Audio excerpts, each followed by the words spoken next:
जी हाँ, ये इंटरेस्टिंग है बहुत ये वाक़या, और यूँ क्योंकि ये बहुत सारी चीज़ें समझाता है कोक स्टूडियो के मुतालिक और पाकिस्तान में किस तरह मीडिया प्रोडक्शन का काम होता है। जो लोग वाकिफ़ हैं वो जानते हैं कि कराची में एक इलाका है कोरंगी इंडस्ट्रियल एरिया, वहाँ पर कोरंगी इंटरचेंज के बिल्कुल साथ वहाँ पर बहुत बड़े बड़े गोदाम हैं जो कि गवर्नमेंट ओन्ड वेयर हाउसेज़ हैं।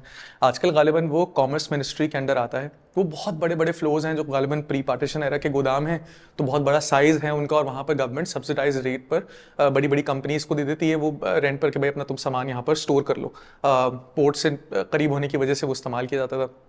मेरी वाकफियत उस फैसिलिटी से हुई आज से तकरीबन 10 साल पहले। मैं समा टेलीविज़न के लिए काम करता था और हम लोग रमज़ान ट्रांसमिशंस पर मैं काम कर रहा था, तो रमज़ान ट्रांसमिशन हमारी वहाँ पर होती थी।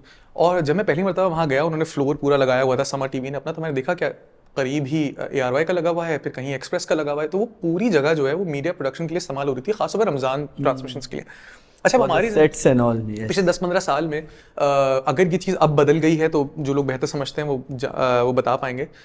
जब मैं काम करता था तो मैंने ये सुना था कि ARY न्यूज़ के अलावा कराची में खासतौर पे किसी के पास इतना बड़ा फ्लोर नहीं है कि आप 8 से 9 कैमरास लगा करके एक बड़ा सा कोई गेम शो का सेट लगा सकें या कोई रमज़ान ट्रांसमिशन का सेट लगा सकें। सो टिपिकली मीडिया हाउसेस बाहर कहीं जाते थे, कोई जगह रेंट कर लिया करते थे, तो ये जगह रेंट की जाती थी। By the way, to cut you there, अब Express has a huge facility और कोक स्टूडियो के मेजॉरिटी गाने वहां शूट हुए। अच्छा, this season, this is interesting. तो ये उस वक्त नहीं था ये। हाँ। और मुझे याद है कि उसमें इतना एक तरफ जो है वो इनाम घर में जाने के लिए लाइन लगी रहती थी कि वो आमिर लियाकत के गेम शो में घुस जाए किसी तरह, और दूसरी तरफ ये था कि कोई किसी का जनरेटर चोरी करा। अच्छा, वहाँ पर बिजली वगैरह गवर्नमेंट की तरफ से ज़ाहिर नहीं है, और ये काम जितना मुझे समझ में आया, मैंने बहुत सारे ऑफिशियल से बात की थी, ये सब इलीगल अरेंजमेंट था वहाँ पर। इलीगल को उससे बेहतर लफ्ज इनफॉर्मल है, इनफॉर्मल अरेंजमेंट था, क्योंकि वो जगह बनी नहीं है इन कामों के लिए। तो अपनी बिजली आप खुद लेकर के आए, अपना सेट आप खुद लेकर के आए, सिर्फ आपने वो फ्लोर किराए पे ले लिया। बहुत बड़ी इमारत है, बहुत चौड़ी है, तो आप वहाँ पे अपना फिल्म करें, अपनी बिजली पानी गैस अपना इस्तेमाल करें और आप चलते बने। ये तरीक़ाकार होता था।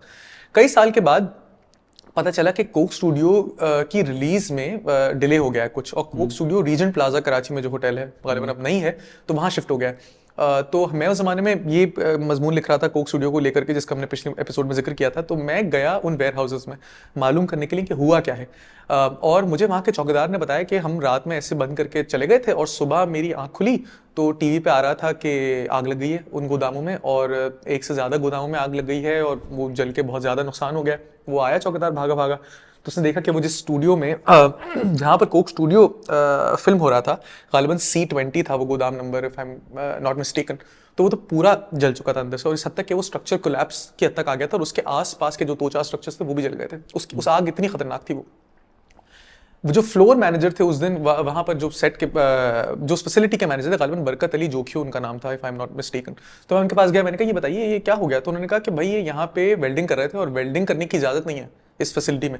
तो they were setting up the set for Coke Studio, और उस वेल्डिंग के दौरान वो आग लगी, जो कि एक नॉर्मल हादसा है। वेल्डिंग की इजाज़त नहीं थी, तो वो उसकी वजह से वेल्डिंग की वजह से किसी चीज़ ने आग पकड़ ली। गालिबन वो जो साउंड प्रूफिंग के लिए लगाते हैं पैनल्स, उसने आग पकड़ ली, तो वो पूरा जल गया उसके चक्कर में। अच्छा, मैं जला तो एकदम कान खड़े हो गए कॉमर्स मिनिस्ट्री में। मैं गया कॉमर्स मिनिस्ट्री के दफ्तर यहाँ कराची में जो उनका है, और मैं उनसे पूछा कि भाई ये क्या है। तो उन्होंने कहा हमने पूरी फैसिलिटी में मीडिया प्रोडक्शन पर पाबंदी लगा दी है, अब यहाँ पे कोई सेट नहीं बनेगा। ये उस वक्त की बात है, अगर अब तब से बदल गया है तो अलग बात है। हुआ ये, अब इस पूरे प्रोसेस को इन्वेस्टिगेट करने में मुझे समझ में